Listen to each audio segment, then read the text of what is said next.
Hey guys, what's going on? Paul here, and on my own to kick this off, but I'm going to close that. Paddy will be joining me fairly soon. He just got a bit delayed, and you can be sure I'm going to give him a hard time when he does come onto the stream.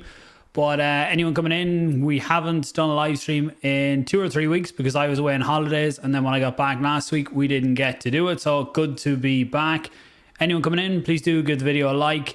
Generally what we do here is fairly laid back stream. We'll go through the latest on Cardano. Some of the things to look at are TVL, DeFi, how some of the projects have performed over the last, I suppose, 1, 2, even up to 3 months. The last week or so, we're seeing a bit of a sell-off, and some projects in particular, we will take a look at some of the stuff that's going on there, as well as Catalyst. There's a lot of people being more vocal this time around with Catalyst funding, which I think is a good thing in that people are speaking out and asking questions of people that are out there trying to get funds through Catalyst. So it's good to see people asking questions and holding people accountable to the funds that they're looking for. Some may be going a bit too hard on projects initially, but we'll get into that and maybe do a dedicated one on Catalyst fairly soon. So welcome anyone coming in. Let me know down below just if the audio is coming through okay, just to make sure the setup is still all okay, and then we'll jump into it. Let me see what I have in the comments. So Roberto, Milk is absolutely going nuts. Very nice buy at 0.6 ADA. Milk has done extremely well, and with Milk, it's the token, for anyone who isn't familiar, it's the token for Muesli Swap, and it has a very small supply. I can't remember the actual number off the top of my head right now, but I know they have a very small overall supply, which is good. Jensen asks about USDA. Yeah, it was meant to be released by March. I think February was the initial timeline that I heard, but I haven't heard anything since. I did reach out to them to ask questions and ask, could I get a follow-up interview? But haven't been able to get that yet. They said they just don't have any information at the minute. That was about a month ago I got that reply. So as far as I know, there has been nothing else on that since.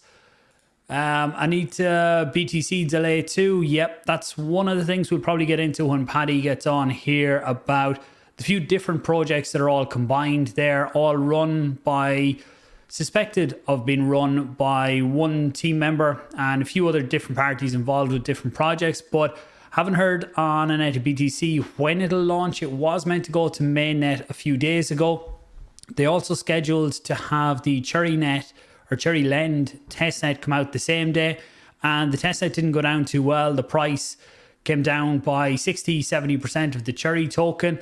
And then we've seen the announcement that Anita BTC, I think they only said it in their Discord maybe, that there was some issues that they found just as they went to go live and it will be delayed, but haven't seen anything since that.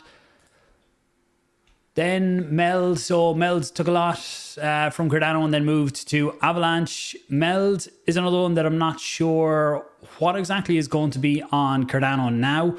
I heard Ken in an interview the other day and he was asked, were they now a Cardano project or an Avalanche project, and his answer was that they're neither, that they're going to be their own layer 1 blockchain.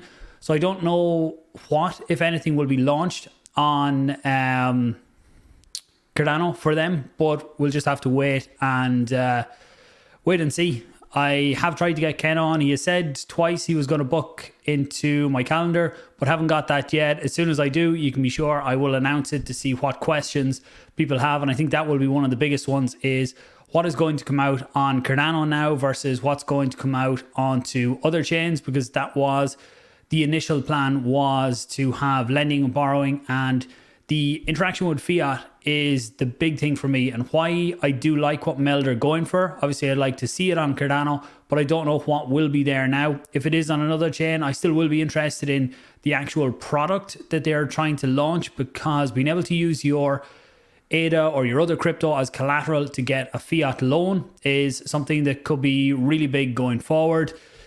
Enoch says USDA is currently in a private testnet. That's good to hear. Was there anything published officially on that we could check out? Maybe I missed some announcements on that, and it was probably about a month ago that I reached out to the team and I didn't get that information back.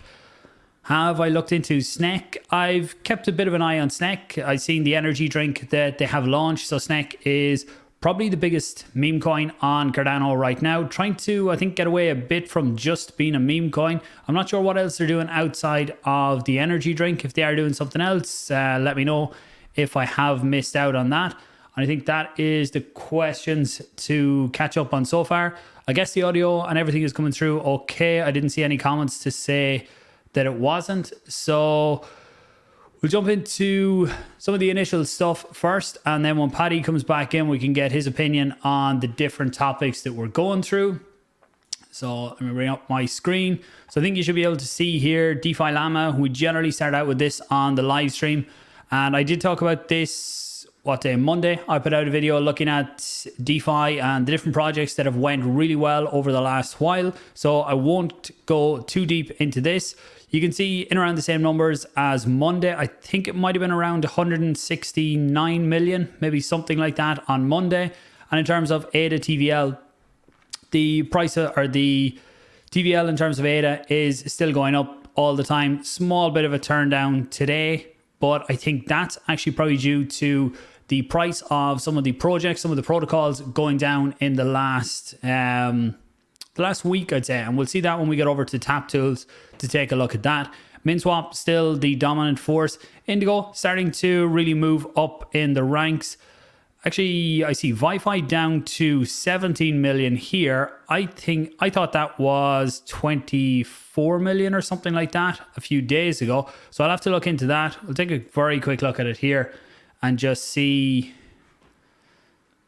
Maybe I'm wrong. Maybe it wasn't up that high. I thought the TVL was higher on that, but you can see the graph here isn't showing any major dip. Small bit of a dip, just like the rest, but that's due to the tokens that are trading on it. So I'll follow up on that one after.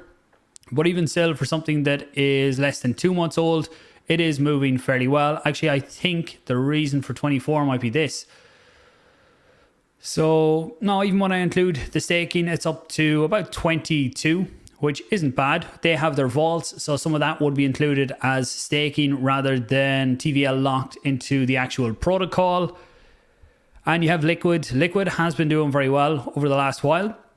Rocky start, especially in terms of the token price, but in terms of TVL, it's really been doing well. And if we look at the actual token here, you can see that it really has taken an uptick in the last week or so. And an interesting part that I really like on DeFi Llama is this down here. If you go to TVL, you can see the breakdown of the tokens. So you can see what's actually there. So Shen, IUSD, ZED, and ADA is the predominant token or asset being used on Liquid at the minute. If you include staking, then you'll see that's when LQ comes into it, because they only have LQ staking on the protocol right now. You can't use that for collateral for your loans, which I think there is positives to that, in that the platform isn't built on top of its own token, with its own token being the main use or the main token being used on the platform. It's good to see that that isn't the biggest one that is there. So let me see, am I missing any questions here? So Enoch says, I read that from a Cardano Twitter user when asked about USDA. He claimed he was involved in the private testnet. That's all I know. Can't confirm if it's legit or not. After this, I will send a message to the Ansense team and see if there is a private testnet. Is there any way that I can get a look at it or even get confirmation if it is at the testnet stage? I think one thing I was putting it down to was everything that happened with the bank runs earlier in the year, and you've seen what happened with USDC, where they had, was it 3 billion or something like that? I can't remember the numbers exactly, in one bank, that all of a sudden they couldn't take that out. So you've seen the depeg of USDC at the time, and regulations are starting to look a lot more at stable coins in crypto. So I put it down to being that. It would be great if they are as far as a testnet, but we'll see. Shahid, good to see you. One of the regulars here. Roberto, what about Milk? Milk has been doing extremely well. I don't know actually if, I don't think, let's go back to TVL here for Muesli Swap. So Milk is the token for Muesli Swap. But because MusiSwap is predominantly an order book DEX, I suppose, to start with, I know they moved into allowing or being more of a DEX like MintSwap or SundaySwap or anything like that later on, but they started out as an order book DEX, so they don't have the same TVL as some of the other DEXs. They're more on the AMM side, but you can see they are starting to do a lot better over the last while, especially the token price. The token has been doing absolutely crazy. Don't notice this. This doesn't give me the supply. Staked 9.67. No, so it doesn't give me. I think the supply might be something like 10 million. I can check that up after. Roberto, if you know, if you're holding the token and you know what the total supply is, let me know. I know it is a very small supply anyway, whatever it actually is. But in terms of what I can do in the future, I haven't looked close enough at it to see what the token is going to be used for outside of governance, or if they have any other plans. One thing I'd love to see some of the protocols doing is fee sharing, where you actually, for holding the token, you can earn some of the fees on the DEX or on some of the other protocols. I know it's a bit tricky, that type of an area, with the idea of being a security, because if you are buying the token in order to earn part of the revenue, then you could be classed as a security token because you're buying it with the intention of earning more from it, or the price of the token going up. Vi Finance have something like that with the bar that they have. I will have a tutorial coming out on Vi Finance. I don't know if I'll get it out before the end of this week, but if not, it'll be early next week. So they have something with that where you can put the Wi-Fi token into the bar, you put it in and you get X Wi-Fi back, and that represents your share of the bar, and they share some of the fees from the protocol. And I think there will be different interactions there as well with the bar, so you earn by putting your Wi-Fi into that. I'm not sure of the technicalities or the legalities of that, or whether it will need to be looked at in the future, but I do like that model where you earn for actually holding the token, where there's more incentive to actually hold the token. And I think I see Paddy coming in here. See, can I add him in? Paddy, what's the crack? Hi Paul, hi everybody. Sorry I'm late. About time you decided to come in. I know, yeah. There's a slight bit of echo there. On my side? Yeah. Oh, is that coming through on the stream, I wonder? No, it's just me talking to myself. No, is it still coming through to you now? Hello? A wee bit. No. Anything on my side? Anyone else hear an echo in the comments? Let us know. Let's make sure I haven't got a copy of the stream open anywhere. I don't think I do. I'll just finish up the comments and then I'll get over to you. Roberto confirms there that it is a 10 million supply for milk, which is very good for the token price. To lower the supply, and if they can drive up the demand for it, simple supply demand economics, then that's going to help push the price up. Enoch says the only thing Meld will do on Cardano is offer community members loans, nothing else. Yeah, it's really starting to look like that they're not going to be offering much. Paddy, you missed the part where there was a few questions just on Meld before this, and I watched an interview, or part of an interview, with Ken the other day, and he was asked if he was a Cardano project or an Avalanche project, and he said he was neither. They were their own layer 1 blockchain, and that's what they were going with going forward, and they wanted to interact with other blockchains. Yeah. So I don't know what, if anything, will be launched directly on Cardano now. I don't know if you've heard any updates on them in the last while. The last things I was reading on them was that they were trying to follow a similar pattern as World Mobile, where they will do their own consensus and process their own transactions and integrate with other blockchains. So good for them. I don't see a problem with that, but I really would like to see more on the Cardano side. I know World Mobile obviously are still going to do a lot on there. They've committed to that. So it'll be interesting to see. It seems they don't need as much. Obviously World Mobile are going to have staking, and a lot of that feeds over from Cardano. But I don't think Meld will have the same technical requirement. So let's see. I don't think they will also use any NFT capabilities, which World Mobile use also. So they don't really need as much. What does Meld really need? It needs consensus, but it'll need access to Cardano if they are going to allow loans of any manner in that way. So unless they just accept data on their ecosystem and have their own way, maybe they'll have integrations with Cardano wallets and stuff like that, or have their own. I don't fully know yet. Yeah, I was saying just before you come on, like, I'm not happy about how it went in that all the funds were raised on Cardano to build on Cardano if they do move away. I do really like the concept of what they're trying to do, though, being able to use your crypto as collateral for a fiat loan. That is where crypto needs to go. And we'll see. I've been trying to nail down Ken to get him on to have a chat to put them questions to him and kind of get final answers, because I don't think anyone really knows for definite, or it hasn't been confirmed anywhere what's going to be on what chain or what the what's going to be left on Cardano at that stage. So I'll leave my full judgment until I can actually talk to him. Enoch says he begs Cardano users not to interact with Meld, but rather use YAM4, Cardano native, and currently on a public testnet. Very open, transparent. From what I've seen of YAM4, there's some similarities to Meld, but they're very different too. Unless they're going to be interacting with fiat, I haven't seen that part.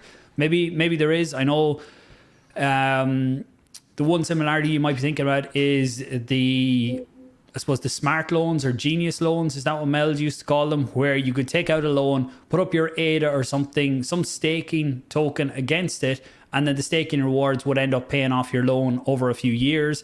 I think YAM4 have something where you put up two tokens. You have to put up YAM4 and your collateral, and there are no liquidations on the loans that you take. So that's some of the similarities. It's one I definitely need to dive a bit deeper. I know they had their testnet. I think the version 1 of testnet is down now.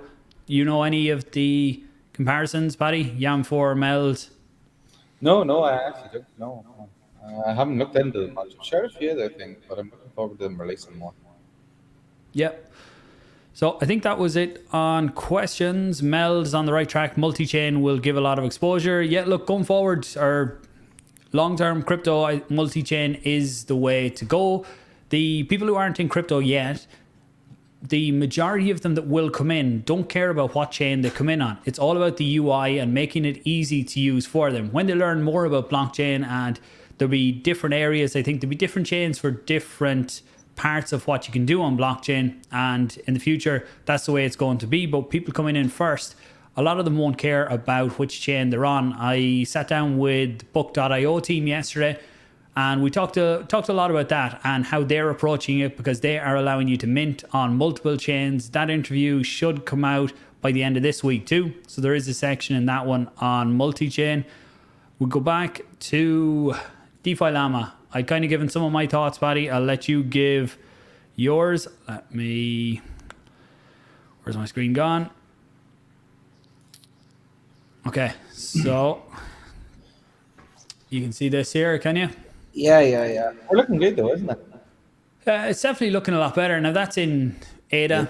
So it's actually 3 weeks, I think, since we done a live stream. I talk about this in my regular videos, but since we've been on together to talk about it, it's definitely looking a lot better. And a lot of this, I think, is down to the individual protocols. The prices of them are doing a lot better, so they're worth a lot more. So the value locked up in the protocols is worth more. You can see in the last few days a small little turn down in it, but when we look at tap tools, we'll see that there has been a bit of, I'd say, taking profit. Some questionable, but we will talk about that. What's your overall opinion at the minute on Cardano TVL, or where it's going? Yeah, I think it's great. And it's also great, and not to get too deep into data price, but it's great for future pricing and the bull market to come when it eventually comes. But it makes me really bullish in terms of what's happening, And the key question I always think to myself: what other projects are coming along that will increase this? I know we have some awesome ones at the minute that are constantly growing, and they're constantly adding to their TVL, which is awesome. But I was always wondering, if anybody knows anything that's on the horizon that will also add to it, do let us know.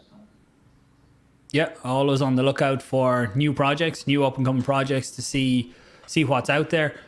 But I think I had covered most of TVL. Biggest winner for the last 7 days was Liquid. Yeah. Liquid has turned it around from a rocky start, I would say. Although the protocol, they didn't spend long enough on testnet, so they brought unnecessary bugs into mainnet, I would say. They could have got rid of them, and testnet was only a few days, I think, the public testnet, and they kind of rushed mainnet. But once they got them initial bugs sorted, protocol or platform has been working well. The token, there was lots of messing around, we'll say, with the token initially, and major sell-offs with too much supply coming in. They did tidy that up and fix it, and since then the protocol has been doing very well. And when you look at, there's a site you going to bring that one up actually. When you look at that, you can see that Liquid is one of the top for Transactions. So we look the last 6 epochs, reorder this. You can see top, you have MinSwap with 840,000 transactions in the last 6 epochs. JPEG Store 316, and then Liquid at 185. Finance growing well at 150. Surprised actually to see Sunday Swap up at 83. Now this is transactions, so this isn't trading volume or anything like this. This is the number of interactions with the smart contracts that they have.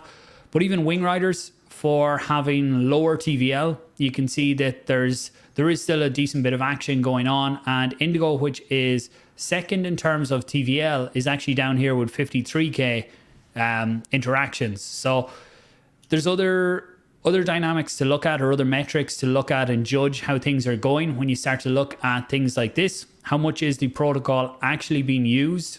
Yeah. Because sometimes when you look here, you can look at all the TVL that's here, but if it's only sitting there doing nothing, then it doesn't mean just as much as, or it doesn't give as big a picture into how much the protocol is actually being used. So that is a good site. Where's it gone here? Yeah. For anyone interested in diving a bit deeper into what's actually going on and what's happening with the contracts. I think it's an awesome site. It's extremely important because, I know Liquid had their sort of things in the past where a lot of that was token based, not really the application. And the application seems to be very popular. 185,000 transactions. Okay, it's probably not that many people. But not 185,000 people. You probably we divide it by 2 or 3, but still, that is pretty good. You look at the price of the token. The token hasn't been doing great. ADA, for example, has a lot less transaction counts. I think it's around 6,000 or 7,000 last time I checked. Yeah, but it's 1,000 per epoch. Yeah, and its token price has been flying, and it's also market cap is 3 times that of Liquid, but it hasn't even got 10% of the volume. So, I don't know what anyone will interpret that as, but I use that as an indicator. Not to decide everything where I'm investing, but it's important. Yeah, definitely.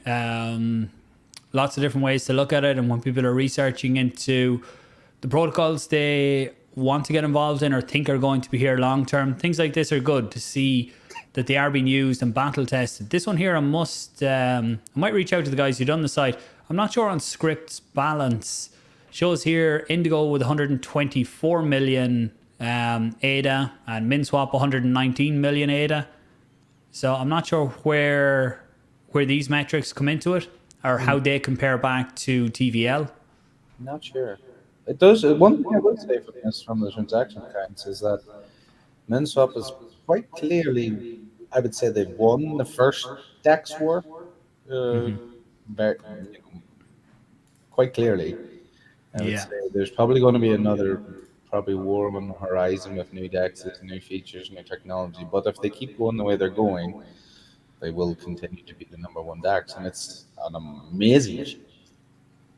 Yeah, for definitely not the one people would have picked in the very beginning to be the dominant DEX right now. When you look back at when they released their initial testnet, way back. It was done in a similar model to the accounting model that you have over on Ethereum, and they figured out then about concurrency issues when people started to try and use it, and they had to go back and revamp a lot of what they had done. So at that point, I kind of looked at them and thought they weren't going to go very far when that happened, but they have done a serious job. They've been very reliable, bringing out new updates all the time. I've seen they have some Catalyst proposals in about their launch bowl, where they allow projects to launch on the platform. That's where you have a few days to decide how much you want to put in, and then it gets balanced out at the end, which helps that you don't have the massive spike and the massive dump when a token actually launches. So it's a very fair way to do a launch, and they're looking to open source that when they build the next version in Icon.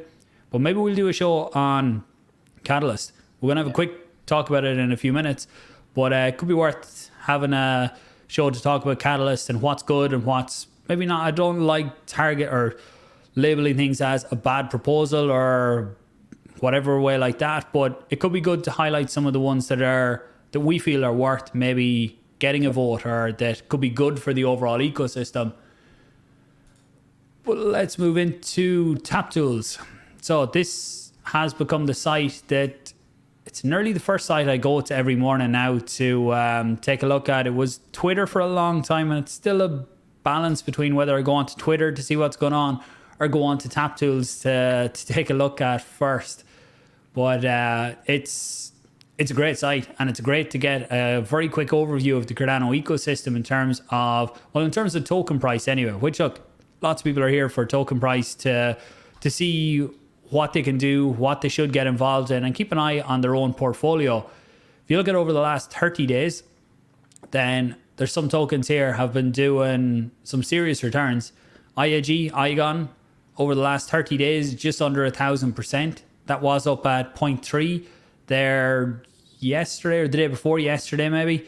So if you got into IGON early on, then there's a very easy 10x in 30 days in what we would consider, we're not in a bull market yet. Some people might argue we are, but I think we're in between. I don't think we're in a bear market either. Definitely for Bitcoin anyway. For other cryptos, you could argue we're still at the tail end of a bear market. But these types of returns, if people can get these in a bear market, who knows what's possible in a bear market. But you also have to be very careful, because coming in and trying to jump into some of these projects now after they've gone 5 to 10x in the last 2 months, you really have to be very careful. When you're trying to get in as well, look at liquidity. You can see some of these ENCS. I'm not actually sure what the project is, and this isn't saying anything in particular about that project, but I'd be very cautious getting into something that has very low liquidity. I definitely do a lot of research on it first to see why there isn't much, because when there's lower liquidity, it doesn't take a massive amount to actually move the markets. Yeah. But what's your own thoughts on what we've seen in the last while? Yeah. Do you know, and this is just me, but once I start seeing a lot of people tweet about a project, I start thinking about selling. So I had IAG and I made a good return on it, which was good. But I sold, and I'm not saying other people should do the same, but I got in quite early, but I didn't invest my life savings, which sometimes you regret. But when I start seeing people hyping it up massively, that's when I sort of pull away a wee bit. I'm like, okay, it's looking for more people to get in, and I never invest in anything that people are tweeting about massively. And that's just my strategy. But IAG, I think, is a great project for the future, and I'm looking forward to having it being used on Cardano, which is awesome. When people compare it to like Filecoin and stuff like that, and then they try and relate in that way to how the price of that went. So, it's a good similarity, and that's a good thing to do, and try and find something similar. Some projects, yes, they are hyped a lot and they're massively overvalued. And at the end of the day, you touched on something there, Paul. That a good number of projects are unreleased, so the risk in them is massive. Because more than likely a lot of people are buying into the hype, and selling news is massive in crypto. Testnet releases, mainnet releases, all massive enhancements. All of these are sort of sell the news events. They hype up to this. Very rarely do they sort of pump on after the news has come out slash something has been released. It does happen, but most of the time, a lot of people take profit and then look for another lower entry. But that's just what I've seen and what I'm used to. I know a lot of people will. I tweeted the other day, don't marry any of these projects. A lot of people become very invested, but the risk in these is insane. You know, they're very very early. You know, penny stock. You know, they're as risky as those. Yeah, definitely getting in early. It's risk The reward, isn't it? risk reward, there is a massive potential reward there, but there's also a very high risk. So what I would say is, if you're looking, I generally split my portfolio up. So I have layer ones in my portfolio, I have some layer twos, then I have some of the riskier, I have a DeFi category as well, and I allocate a different amount of funds to each. So I have the ones where I can go degen on a few percentage of the portfolio is in them, and if they kick off and do really well, great, they can actually make fairly good returns. But if they go to zero, which, look, it's possible with nearly any crypto you get into, then it's not going to break me. So I generally balance it out like that. When I see things like this, ones that I've missed in this list here, I do kind of kick myself, especially ones that I was looking at early on and was thinking, I want to get a little bit lower before I start to DCA. I do kick myself, but I try not to FOMO into them then, because once they've gone on a massive run, you have to be very careful. And if there is a project that you really believe in for the long term, you believe in the team and everything that's going on, then don't jump all in. DCA, if you do want to go in, even though it's after having a fairly good run, DCA small amounts to start. So that means that you dollar cost average. So you have 1,000 data and you want to put into, I won't even use one, I'll say project X. Whatever the current price is, put 200 data in, buy into it there, and start to set some limit orders lower down in the market. So if it does start to drop, then you start to buy in at them levels and it starts to average down your initial buy price. So look, if it does shoot off and you've missed it, at least you've got some of it, but chances are things will always have some retracements. So it's better, depends on the type of trader you are, or like I was saying, the allocations you're putting in. If it's part of your degen, you can afford to go higher on the initial DCA, and if it fails, it's not going to break or kill your portfolio. So any in particular, sorry? The only topic I would ask, I have a question for you, Paul. Actually, you know, I see a lot of people tweeting about, you know, technical analysis on a lot of these tokens. You know, what's your opinion? You know, I have a very negative opinion of TA on these types of things, but I'd like to know what you think. I think I talked very quickly about it in the DeFi video I put out Monday, but I think TA is something I do believe in. I've used it for years, but I don't fully rely on just TA, because you can have your fundamental events that can happen, like you have a testnet coming out, you have some bad news comes out about a project, the team is selling tokens out of a certain wallet, it spooks the market, everything can collapse. And like you said there, about some of these tokens are still very new. If a token is only 2 months old and you're trying to use different types of technical analysis and different Fibonacci and everything like that on it to see what they can possibly go to, I would say no. If it doesn't have a fairly decent trading history, and that is time wise, then I wouldn't get too carried away on using technical analysis. I would look at support and resistance levels, and they are like, support is on the bottom when the price is dropping down, where previously has there been buyers in the market, people that believe in the token that are willing to buy at certain levels. Their levels I would look at to see, are we going to get the same support there? And if we start to see it, then I would say if we bounce off that level, that's when I would start to get into it. And likewise on the top, you look back at where has a token sold off previously. So if the token, you look at the token has sold off up here previously, and then we're starting to approach that level, that's where I start to watch at. And if it bounces off that, chances are that's somewhere where people are happy to sell it off and push the price back down. But if it can break through that, again, that's when I start to look at, okay, maybe it's worth getting into then. But there's lots of different indicators you can use, but a lot of them are based on, you need a lot of history to use them. So I'd look at support and resistance, but even early on, you still can't tell a huge amount until you have some history with the token. Yeah, I agree. My biggest my biggest bit of research that I do on a project is the token release schedule. That a lot of people forget that and or maybe don't look at it or don't even consider it. They're just looking at the charts and the hype and everything that's going on.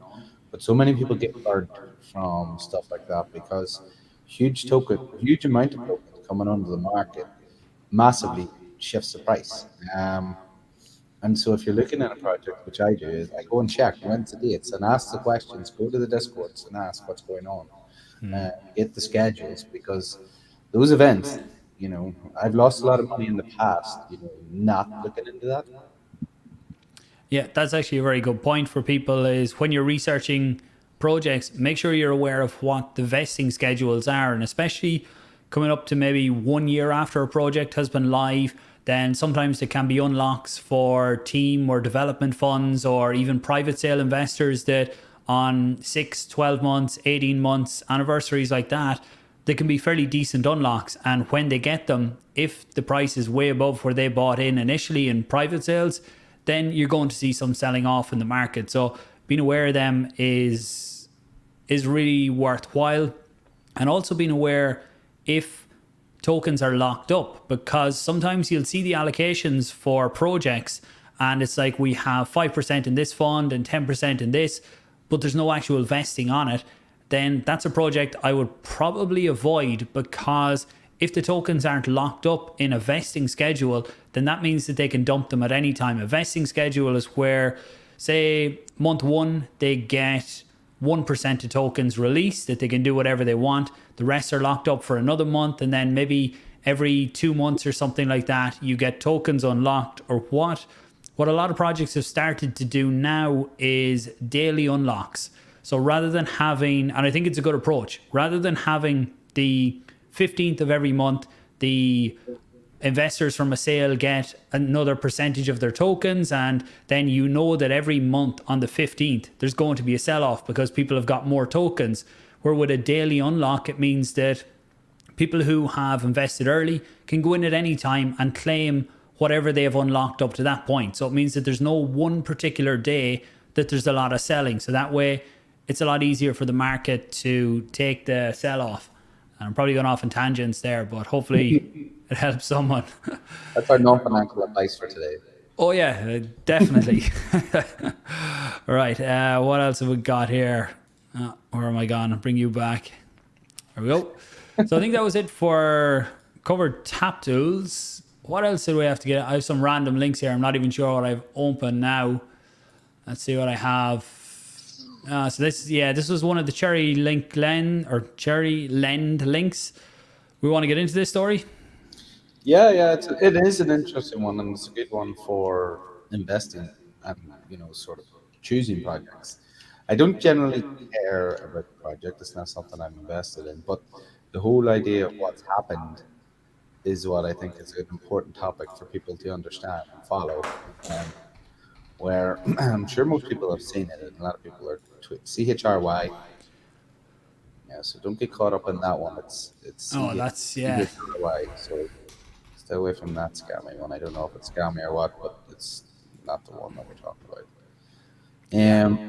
Where testnet was announced, I believe. Testnet went live, announced, then released, and then massive token dumping from and then single wallet, which had no history of purchasing the Cherry token, which is to me a massive red flag.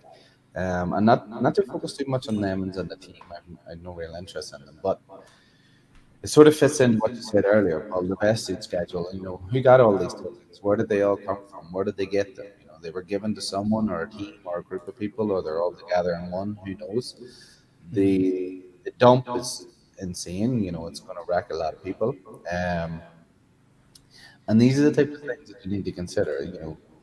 How trustworthy are these projects? Generally, the people in and around Cherry have a history of types of maneuvers like this. I don't know. I don't follow them. I don't stick with them. Is this the wallet that's been selling? Oh no, I was just looking at for the last 500 trades. Then this shows the biggest volume sell or biggest volume trades, and you can see the top 4 are all sells. So people getting out of the market, and they're probably different wallets too. You can see that over here it just says what size of a wallet they are, a random wallet. Let's just take a look at it. So They're all gone from it. trade history. It's a fairly active wallet. Yeah, so this wallet made a loss of 10,000 ADA in total. So probably didn't get burned as much. They bought a decent amount of Jerry Lend, 168 or 166,000, and then sold off and made their loss. But it's that's not the wallet. I should have maybe brought up the wallet. I can't remember what it was. Let's fix this. But that's a crazy sell-off. The testnet, I think, launched on the 10th, but you can see leading up to it, the 2 days previous, there was lots of sells. And the wallet in question, there was lots of sells even along here. But I think that wallet was selling, even from back here, it was selling the whole way up. And one thing that it highlights is how good a public blockchain is. And Exuberus, if I'm pronouncing that correctly, they're starting to do more on crypto risk. And you can see here where they've traced back all of the different wallets. So you can see the wallet that got the funds, that got it initially. I think there was 2 separations that it say from the initial mint of the token. So it was sent to one wallet, and then it was sent to this wallet that started to dump. And they have all the details there for anyone interested in checking it out and going through it and making up your own mind on what you think is going on, because we don't know for definite who the wallet is. But I suppose bringing this up just to make people aware of what's potentially going on out there, and just to be very cautious. Did they post that today, was it? They posted that yesterday. They said they were late last night. I think they were going to do CNATA today in that tweet, so it'll be interesting to see if they've done. See what they said. Tomorrow, scroll up a bit there, they'll publish CNATA. Scroll up, sorry. Tomorrow we will publish another graph for CNATA. So. Oh yeah, that was the link, wasn't it? Anita, someone was asking at the beginning of the stream about Anita BTC and the delay is there. It was meant to go live on mainnet a few days ago, and it was lined up with the testnet launch of Cherry. So I don't know if they're linked together. That well, they are linked together, the 2 projects, but that the delay is linked to what happened with Cherry. But this initial wallet was also seen selling off a lot of Anita BTC tokens as well. Is that same one? Yep. This is the wallet here. Further digging into this wallet, found similar behavior for CNETA. So you can see they sold a smaller amount, 134,000 worth of ADA. They sold of Anita BTC. Let's see, can we bring it up here? So if we look at the trade history, and let's see, so Cherry, you can see here they have sold 774,000 Cherry tokens and took in 500,000 ADA from that. Now there is the possibility that they had bought them somewhere else, and so if this was someone else, not in this case, but when you see something like this, they could have bought them with another wallet and sent them to this wallet then to sell. But in this case, I think the investigations looked that they didn't buy the tokens. They were just sent in here. Yeah. So that's a nice profit. And you see CNETA there as well. Same thing. They had 3.8 million CNETA tokens and sold them off. And someone said actually that one of the reasons that they weren't sure, like if that's a team wallet, there's a lot of random coins in there. Like, why is there meme coins in the team wallet? And ENCS, they've bought into that. They have unrealized profits of 50,000 ADA in that one. But if it was a team wallet and they were selling off tokens for the development, then why are they buying into MinSwap then after that? Like, you would be selling off into a stable coin or into ADA or something to pay for development, but selling off and then buying Min token, and this is nothing about MinSwap token or anything like that, but it's just a bit strange. See, actually buying Min back here and here, buying a lot of MinSwap token. Any insights on that? No, I don't even want to comment any further on this. But yeah, I suppose the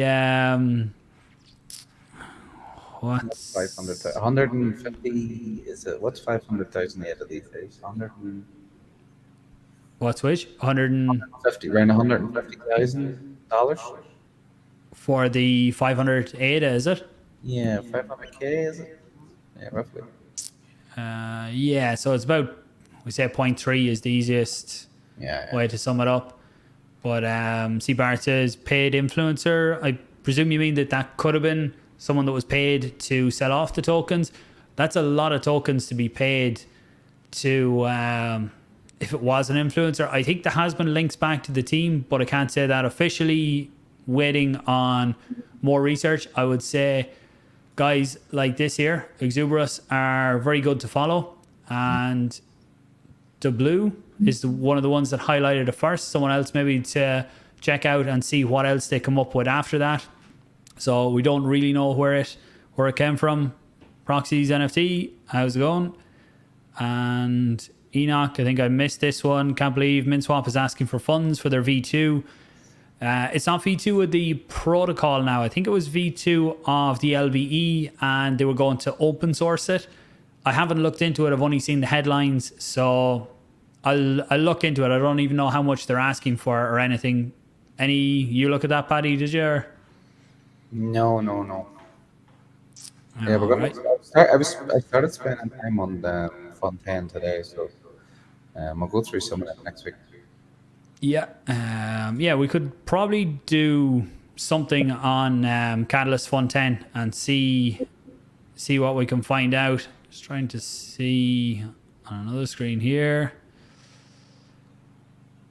Yeah, I was asking, I will put a link to this down below. So I was asking just on Twitter, who are the ones that are digging into profile or into the proposals and highlighting them. There's some people are being very active on this time, which I think is good. Maybe a little harsh on some of the ones that might actually be trying to do something good, but it's definitely needed to be more critical of some of the applications that are coming in, because some of the stuff that has got funded in the past just hasn't been good enough. And did anyone? Any more dataless turbos? Yeah, that's Fabian has been very outspoken and highlighting lots of different proposals. Haven't read up on all the ones he's done yet, but check out Fabian to see the types of ones that he's talking about. Rick, I don't know if Rick has. We're going to talk about Rick in a minute because he is at the Voltaire meetup in Edinburgh, and we'll just give a quick update on what's going on there. But there's a few other guys. I'm just drawing a blank now on the names that I've seen sharing. There's a good number of people actually, which is good, and I like people questioning these things because it is, they are looking for funding and they have to pass the test. It's like when you go to any investors for money, they ask a lot of questions. So yeah, and actually Fabian did highlight one that I want to talk about next, was this one here.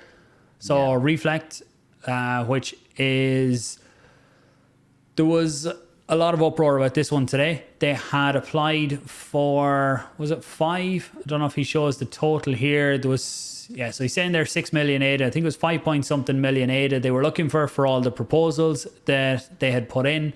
And this is a company, or I had thought they were a VC firm that were investing in NFTs, but it seems like it's different than that, what they're actually doing. And I am going to have a chat with them. I'm not sure if that'll be this week, next week, or when it is, but I reached out to them today after they have decided to pull all the funds. So to be fair, they listened to the community. They have come out and pulled all their proposals now. They said we didn't have enough of answers for the community on different aspects of what we were going to do and where we were going, and they're going to go off and build an MVP first and come back and prove the model of what they're trying to do, and then look for some funding after that, which I think is a very fair approach. There was a lot of people giving out because Charles is, I don't know, is he founder or CEO of the company? I don't think he's involved day to day or anything like that. Josh seems to be the one that runs most of it, Joshua Miller. So I'll be having a chat with him and EL soon, I'd say. I don't have a problem with Josh and even Charles applying for Catalyst funding. It should be open to everybody. Now, if people believe that they shouldn't be doing it, then that's the whole point of not voting one. That's the point of Catalyst. Now, if they're going away and they're going to do more to show that what they're intending to do, great. That should make maybe their Fund 11 proposal, if they do go down that route, even more attractive per se. But it's I don't think we should be gatekeeping to say you can't apply because of who you are. But question everything about the proposal is sort of what I would recommend. And I know I haven't listened to this recording. I actually seen it today, but there was Josh, I think, got on there and explained what was happening and the reason for removing it. Yeah, I listened to the first half of it, and after I listened to it, I messaged them to see if they wanted to come on for a chat, because I had the wrong understanding of what they were trying to do, in terms of I thought they were a VC after they put, I think, $6 million into JPEG Store, but Josh did say that that wasn't them. That was basically done by the initial company that was there, and then it was just thrown in under them. So that's not what they're all about. They're trying to build something on the gaming side. I didn't get the full grasp on it because I didn't get to listen to the full space, but when I get to talk to them, I'll know a bit more. And I thought it was very fair the way he came out and said, look, we're going to go away, because what lots of people weren't happy about, I think, or were thinking was going to happen, was with all of the ADA that IOG or Charles has, they could put in a proposal for whatever they want and get it passed. Because if they come in and voted with all of their own ADA, then they could get any proposals funded that they wanted. So the community, I think rightly so, were out there to question, is this what is going to happen? And when they were looking to take, I think it was 11% of the total fund 10. So it's good to have people out there gatekeeping and asking questions of what's going on. And you can see what happened today. I'd have no problem with them putting in one, maybe two proposals if they do have a good project that they want to build. But I think they're going to go back and wait until the next round and have an MVP built then, which is a good approach. Success. Yep. So I don't know if I had much. Anything else on Catalyst you wanted to touch on? No. I was going through it. I'll have to give you a list, and we can chat about them all next week. And I'll try and pick out some ones. There's one or two that I'm picking at today that I thought were good. And Catalyst is, sometimes I think people believe Catalyst to be a charity donation sort of. There's some of them that are really like nothing to do with Cardano. It's like solving world hunger. Like, well, you're not going to solve world hunger with a couple of $100,000. It might do some good for some people, but Catalyst is about promoting Cardano and making Cardano more useful and getting it out there. And but some of them are very interesting. I don't know if you have the link to it there, but it's projectcatalyst.io, and you have the Idea Scale website. Actually, I don't have the Project Catalyst one up, but let me see. Do I have this here? Ideascale.com. So you can go in and browse them all. Some of them are fun. Yeah. One site that's actually very good too for people to take a look at is Lie Donation. And it's a lot easier to look at some of the proposals on this, and you have search functionality, so you can go in and you can look and you can search by someone's name or by a project or anything like that, and see the history as well of proposals they've applied for and ones that have been funded or not funded, and also how much has been completed, which is the interesting one. So if people are looking for funds in Fund 10, go back and see, have they completed what they were funded for in previous rounds? And that should help people make a decision on whether someone has earned more funds. And like Catalyst, when you get the funds from Catalyst, it's not like a VC is coming into your project and they're taking a percentage ownership of your project. You get the funds, and as far as I know, you don't pay anything back to Catalyst or anything like that. It is there to help build the project or build some infrastructure for Cardano or something related to the Cardano ecosystem. Yeah, I did see, and there was another one that Fabian had called out a couple of days ago. There's one guy in the PAUL community had put multiple proposals in and around car sharing and taxis and loads of other things. So it's like, it looks sketchy enough. So from someone who hasn't delivered anything or even is known in Cardano. So some of these things are all important to check out. Yeah. So yeah, we'll do some kind of a special video on Catalyst. I think it closes in 2 days for people who still want to get a proposal in. Maybe we need a Cardano Craic proposal, and then you could come on time then if you're being paid for it. Yeah, I don't know if we have a category. Don't, maybe no. There's no Yeah, it could. category that can satisfy us. So we'll have to give us our own category. 1 million ADA, that cover us for a few episodes, yeah? Should do. It should fund the beer fund.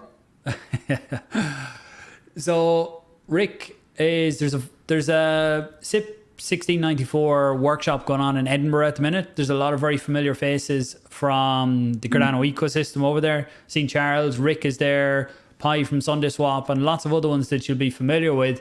And actually, yeah, there's some names here, and lots of developers that you mightn't be so familiar with if you're not kind of on Twitter or getting deeper into some of the forums, but some extremely smart people there working out what the first version of Voltaire should look like. So this was, I think, the final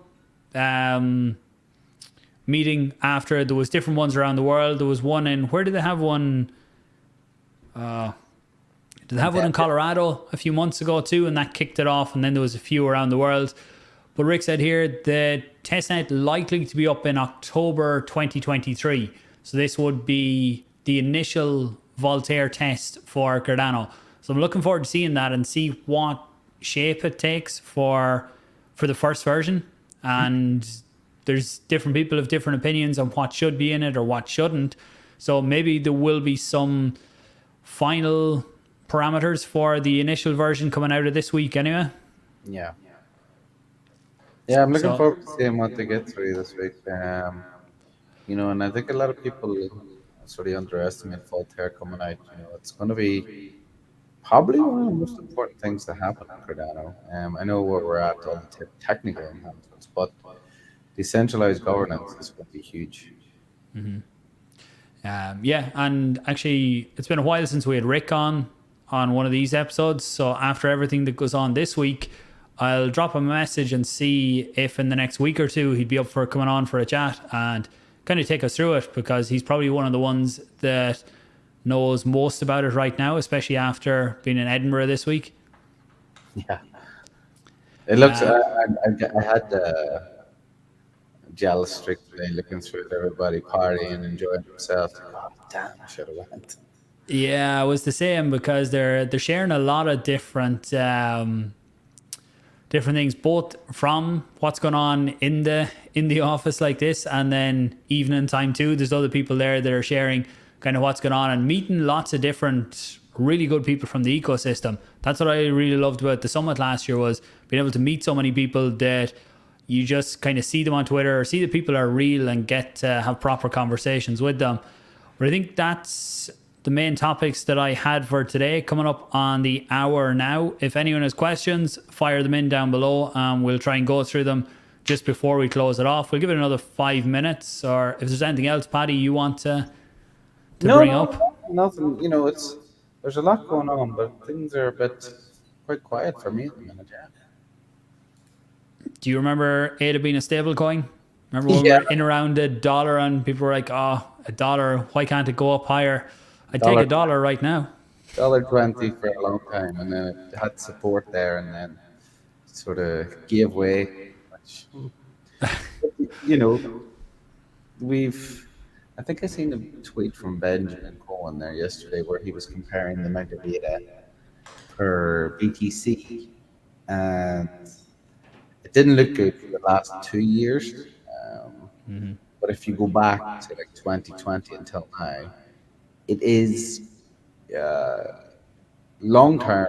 The amount of cost in ADA for one Bitcoin is reducing, so it's quite spiky, but it's long term holding. likely to continue improving, especially with everything else going on. You got TVL increasing, you got more projects releasing. You still have other technical enhancements to come, parameter changes. I'm still massively bullish on it. And I am one of the ones who think we're in a bull market. The very beginning, give you that. Okay. You're not on the same page. But for me, I can't see harm or not. Now and what's influenced it? Multiple things, but um, for me, it's this point in time where it's accumulation. I remember whenever back prior to the previous bull market, where a lot of people were worried about losing, say, 16 cents to 12 cents to maybe 9 cents, these small margin amounts. Now, it was big in terms of the amount of data you were able to accumulate. Um, but all that didn't matter once it was like $2 something from where we came from. So I generally think that way. And it's like when I DCA, it's like, yeah, sure, it's another couple of $100 worth. And I just forget about it in the hope that the same thing happens again. Yeah.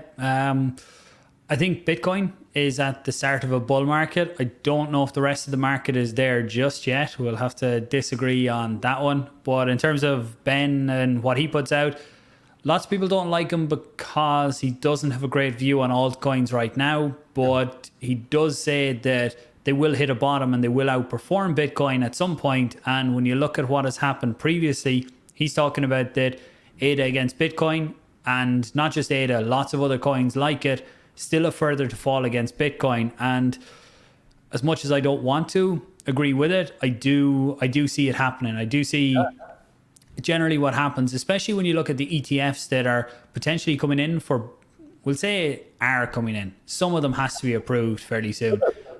And when they come in, money rushes into Bitcoin first, but it's only, so that will send Bitcoin up, but the rest of the market will generally lag behind that. And then when Bitcoin cools off, the money can start to flow into other coins. So it's a game of patience and DCA, as you say.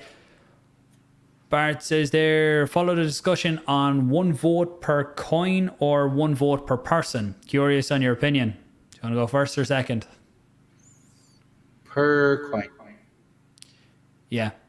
As much as it favors the whales, I think you can't do it per person, because the only way to do it per person is have digital identities, and everyone has to essentially KYC themselves to get involved in voting, which, yes, there's positives to it, but you don't want to be a blockchain where everybody has to be KYC'd to be a part of it. You want it to be open so anyone can get involved.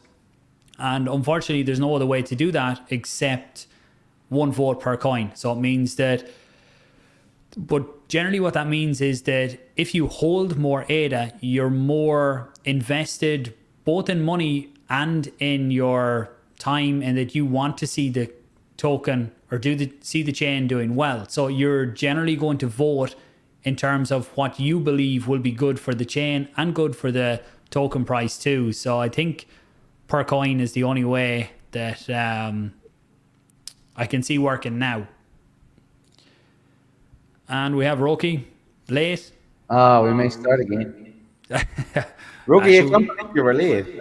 I was here on time. Both of us were late today. It's okay. Paddy was late too. Right. Today for. I think actually I see one more coming up from Bart. Didn't come up on this screen. There we go. And if KYC gets more private, that's something that could maybe work. But you see, you're still giving people, you still need everyone to KYC, even if it is held private, that your votes aren't assigned to your ID, and that, say, Paul voted for this, and this, then I think you're still not going to capture as many people as you will that will vote when you don't have KYC. Yeah. But I don't think there's anything else coming in. To everyone that stuck with us, do appreciate it. Thanks very much. We'll be back to regular live streams, I think now, probably Wednesday, during the summer, we seem to keep moving around on our time frame. This was the original time that we done all of the other ones. We tried a few other times, and kind of for the summer, it might be a little bit mixed on times, but we will try and do at least one live stream per week. Paddy, thanks for joining for, I'll give you half of it anyway. No problem. Thanks, everybody. Don't forget to hit like if you haven't done so yet. Really does help push the video out to others, and subscribe if you're new. Talk to you soon, guys. Thanks.